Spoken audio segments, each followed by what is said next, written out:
নমস্কার। ৩৪তম কবিতা নিয়ে আমি আবার এসেছি। আজকে আমার কবিতার নাম দিয়েছি কণাটুকু।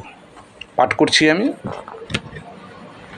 যেদিন গেছে চলে তাহা কেন ফিরে ফিরে যাও, পারুনি বুঝিতে তারে, আজ সে আশা ছেড়ে দাও।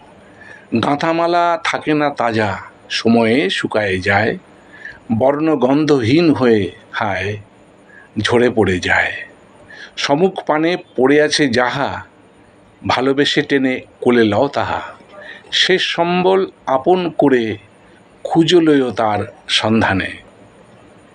যতন করো যাহা সম্বল আলিঙ্গনের বন্ধনে।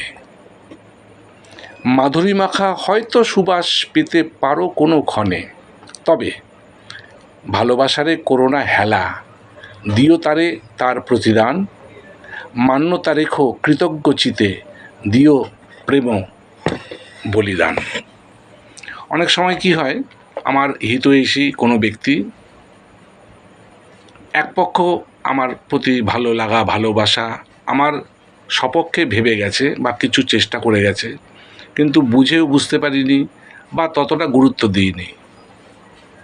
কিন্তু এক সময় যখন সে থাকবে না, তখন কিন্তু তার অভাবটা আমরা হাড়ে হাড়ে টের পাই। এই বিষয়টাকে মাথায় নিয়ে আমি কবিতাটা লিখেছি। তবে কারোর ভালোবাসাকে কখনো অবজ্ঞা করতে নেই, এটা ঠিক নয়। আসছি, রাখছি আমি। নমস্কার। ভালো লাগলে লাইক করবেন, কিছু বলার থাকলে অবশ্যই বলবেন।